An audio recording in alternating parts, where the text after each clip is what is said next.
বন ধুয়ারে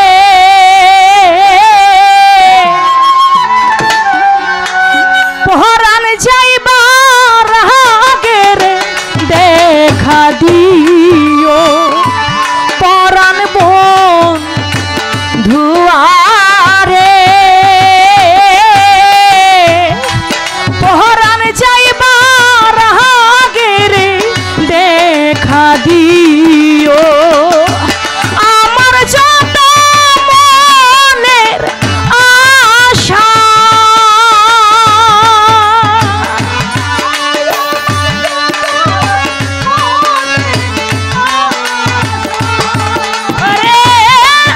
আমার যত মনের আশা ও বন্ধু সেই দিনে পুরায়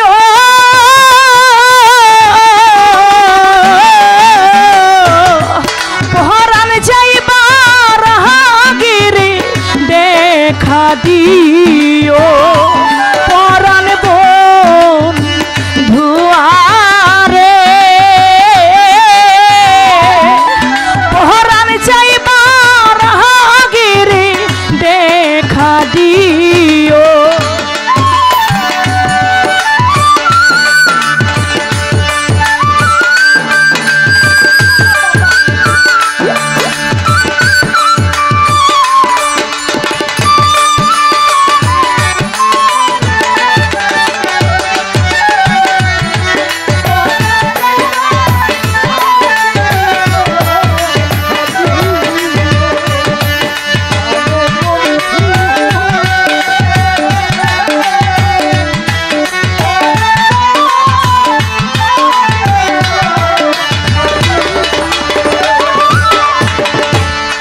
তোমার বুকে মাথা রেখে রে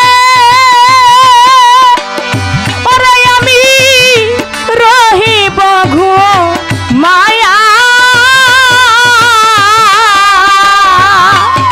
জনমের ঘুম দিব রে বন্ধু ও বন্ধু তোমায় বুকে তোমার বুকে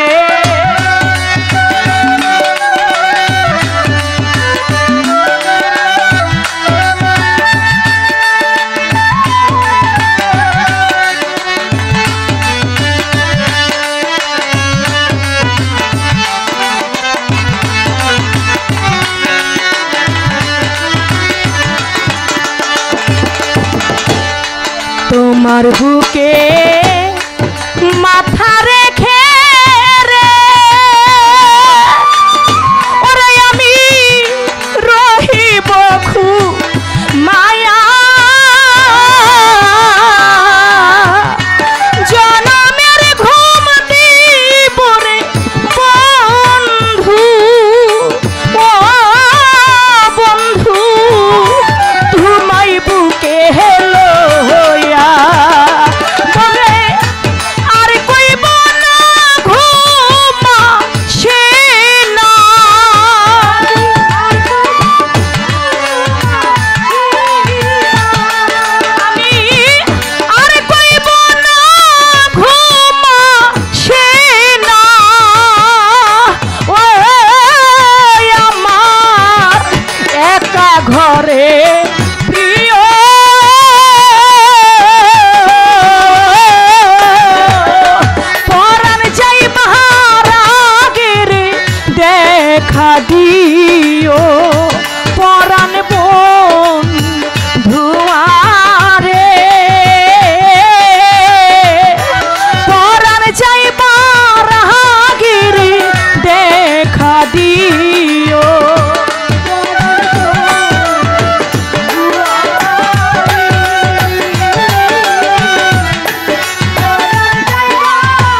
বাসি দেখো কাশি রে,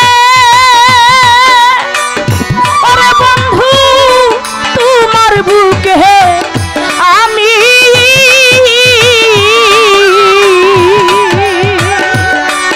আমার যত কলঙ্ক ও বন্ধু সবই যাইবে না আমি।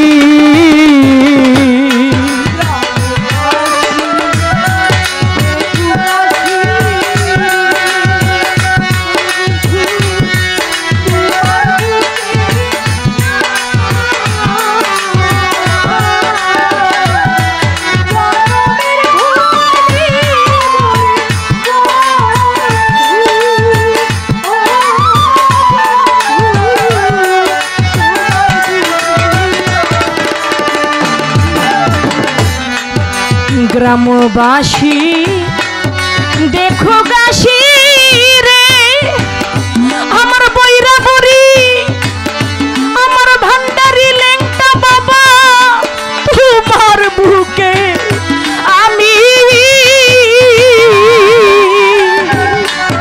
আমার যত কলঙ্ক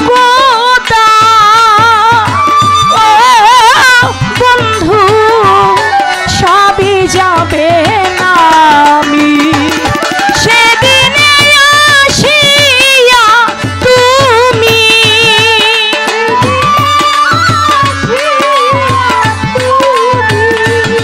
সেই দিনে আসিয়া তুমি তোমার সঙ্গে করে নিও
গান কখনো পুরাণ হয় না, এই গানগুলি আত্মার গান।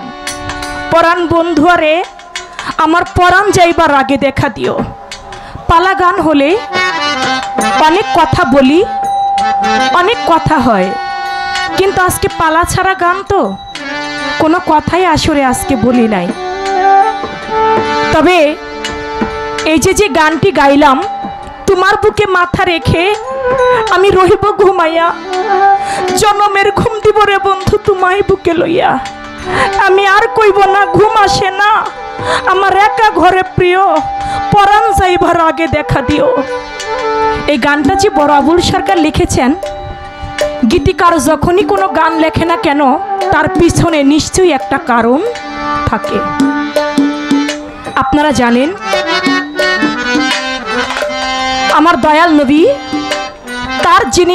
তার যে গায়ের জুব্বাটা ছিল ছোট বাজেন, খুব আবেগে বাজেন, ওই জুব্বা মোবারকটা বলেছিল আমি চলে যাওয়ার পরে আমার এই জুব্বাটা ওয়াশ করুনি, পাগলকে আমার জুব্বাটা দান কইরো দিও। আমার দয়াল নবীর উফাদের পরে উমর রাদিয়াল্লাহু তাআলা আনহু এবং হযরত আলী তারা দুজনে নিয়ে গেল ওই জুব্বা মোবারক ওয়াশ করুনির কাছে। যখন পথ দিয়ে যায়, ওয়াশ করুনি কোথায় থাকে এটা তারা চিনে না। লোকজনের কাছে জিজ্ঞেস করে, তোমরা কি ওয়াশ করুনি নামক কোনো পাগলকে চিনো? লোকেরা বলতে থাকে, ওয়াশ করুনি নামে তো কাউকে চিনি না, তবে ওয়াইশা পাগল নামে একটা পাগল থাকে ওই পাহাড়ের চূড়ায়। বলে ওই পাগল তার কাছে যেতে চাই। তার কাছে গেল। তার কাছে যাবার পরে বলল, তুমি কি ওয়াশ করনি পাগল? কয়, তুমি কারা? তুমি বুঝি মাওলা আলী? হযরত আলী অবাক হয়ে গেল, যার সঙ্গে কখনো আমার দেখা হয় নাই, সে কেমন করে চিনলো আমি হযরত আলী?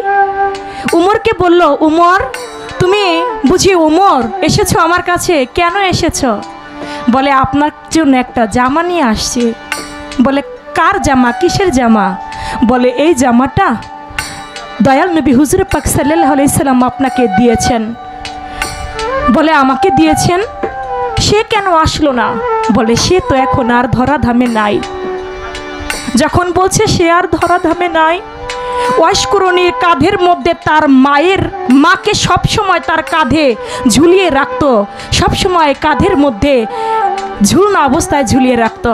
হযরত আলীর কাছে সেই কাঁধের ঝুলনাটা দিয়ে বলল, তুমি একটু ধরো, আমি একটু আল্লাহর সাথে কথা বলি। দিয়ে দিল ঝোলাটা, কাঁধের ঝোলাটা হযরত আলীর কাছে দিয়ে আমার ওয়াশ করনি পাগলা বাজানা মারি কি কর্ম করিল, আস্তে করে জমিনেতে বসে সেজদায় পড়ে গেল। যারে দুই নয়নে কোনোদিন আমি দেখলাম না, এইভাবে মাজারে আমারে জামা দিয়া ফাঁকি দিয়া চলে গেল কোন না দূরে। ও মাওলা, এই যে আমি সেজদা দিলাম, এই সেজদা আমি উঠাবো না। যার সাথে কোনোদিন আমার দেখা নাই, আমার বড় ইচ্ছা ছিল আমি দয়াল নবীর হাতে হাত রেখে বায়াত গ্রহণ করব, আমাকে ফাঁকি দিয়ে চলে গেল। এই যে আমি সেজদা দিলাম, এই সেজদা আমি আর কখনো উঠাবো না। আমার আল্লাহ কয়, ওয়াশ করনি, তুমি সেজদা উঠাও, তুমি কি চাও?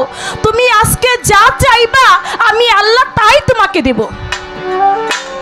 বলে, আমার দয়াল নবী দুনিয়াতে সবথেকে বেশি ভালোবেসেছে তার পাপী উম্মতদেরকে। আমি আর কি চাইবো? আল্লাহ, আমি এই সেজদা উঠাইতে পারি। আপনি যদি এই আমার দয়াল নবী সবথেকে বেশি ভালোবেসেছে তার পাপী উম্মতদেরকে, আপনি যদি পাপী উম্মতের 16 আনা গুনাহ মাফ করাই দেন, তাহলে আমি এই সেজদা উঠাবো, নচেত উঠাবো না।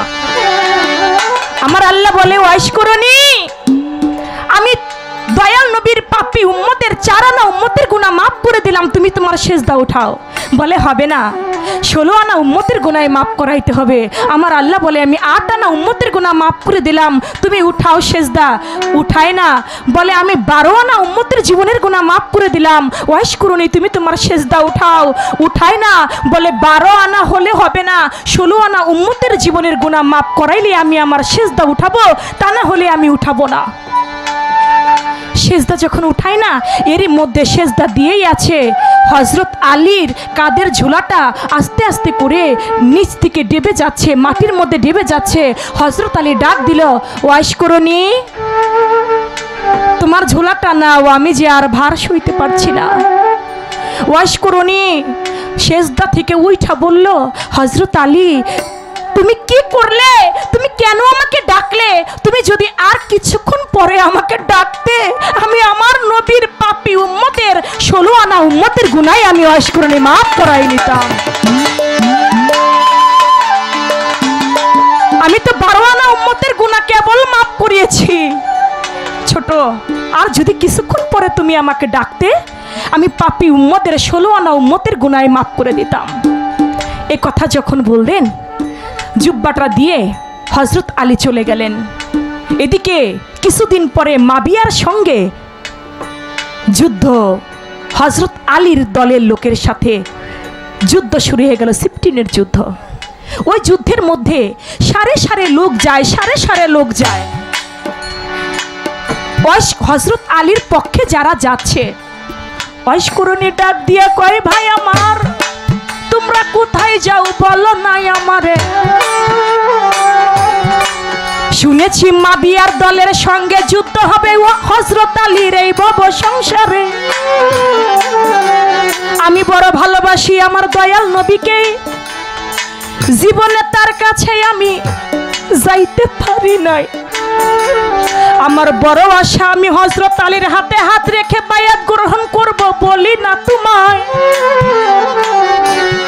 মাবিয়ার সঙ্গে বুঝি হযরত আলীর যুদ্ধ, তাহলে আমাকে হযরত আলীর সৈনিক হিসাবে আমাকে তোমাদের সঙ্গে নিয়ে চলো। কেউ কেউ বলে এই বুড়া লোকটা যাইয়া কি করবে, না পারবে একটা লাঠি ধরতে, না পারবে একটা যুদ্ধ করতে, এই বুড়া লোক নিয়ে কি হবে যার মুখের মধ্যে একটাও দম তো নাই, তারে নিয়ে কি হবে।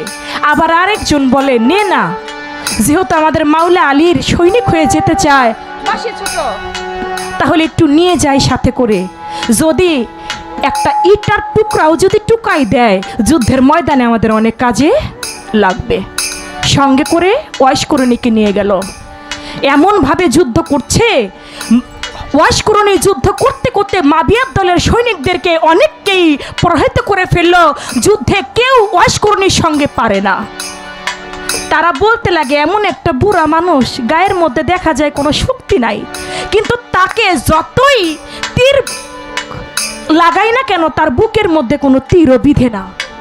এই লোকটা কে, তার সাথে কেন আমরা যুদ্ধে পেরে উঠি না। চলে গেল মাবিয়ার কাছে সংবাদ নিয়ে, আমরা হযরত আলীর দলের সঙ্গে যুদ্ধ করি কিন্তু আমরা কিছুতেই পেরে উঠি না। বলে কেন?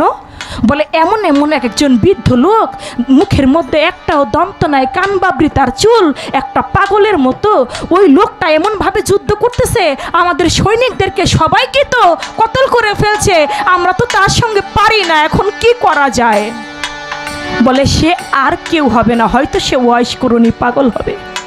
তোমরা একটা কাজ করো, সামনে থেকে ওকে মারা যাবে না, তোমরা ওরে পিছন দিক থেকে আক্রমণ করবা। যদি পিছন দিক থেকে আক্রমণ করো তবেই সে পরাজিত হবে। মাবিয়ার দলের লোক কি করলো বাবা, পিছন থেকেই আমার ওয়াইশকুরনীকে আঘাত করতে লাগলো। যখন পিছন দিক থেকে আঘাত করলো, আঘাত করার সঙ্গে সঙ্গে ওয়াইশকুরনীকে যখন তীর মারলো, ওয়াইশকুরনী জমিনের মধ্যে পড়ে গেল। ঘোড়া রইল, ঘোড়াকে বলল ঘোড়া রে আমার পৃষ্ঠটার মধ্যে কামড় দিয়া আমাকে একটু মাওলা আলীর কাছে নিয়ে চল। বলে কেন? বলে মাওলা আলীর হাতে হাত রেখে আমি বায়াত গ্রহণ করে আমার জীবনটা আমি বিসর্জন দিতে চাই। যখন ঘোড়া ওয়াইশকুরনীর পিঠের মধ্যে কামড় দিয়ে হযরত আলীর কাছে নিয়ে গেল, হযরত আলীর উরুর মধ্যে ওয়াইশকুরনীকে শোয়াইলেন। ওয়াইশকুরনী দু চোখ মেলে আমার হযরত আলীর মুখের দিকে তাকায় থাকতে থাকতে তার জীবনটা তিনি বিদায় নিয়ে তিনি চলে গেলেন। তাই সেখান থেকে বড় আবুল সরকার গান লিখেছে, পরাণ বন্ধু রে পরাণ যাইবার আগে দেখা দিও, তাই বলেছেন তোমার বুকে মাথা রেখে রে ওরে আমি রহিব মায়া জনমের ঘুম দিব রে বন্ধু, ও বন্ধু তোমায় বুকে লয়া, তোমার বুকে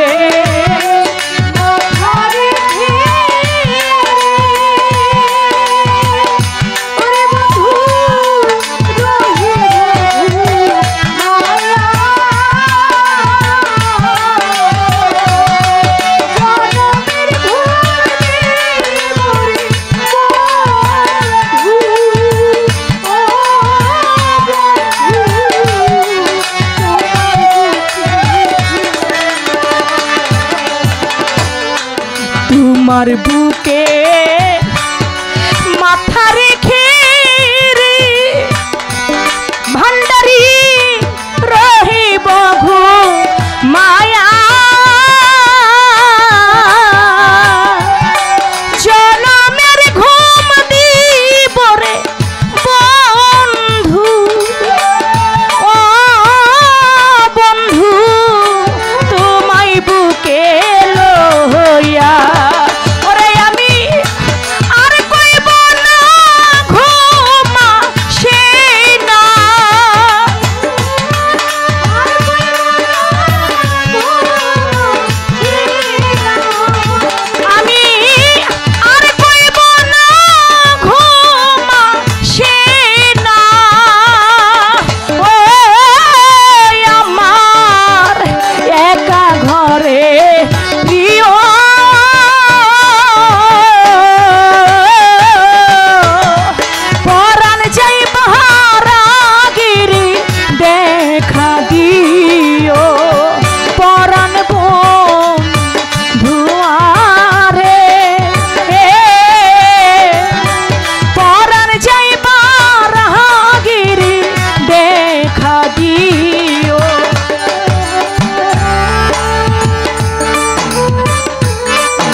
দিনের দিন শেষের দিন নাই আর বেশি বাকি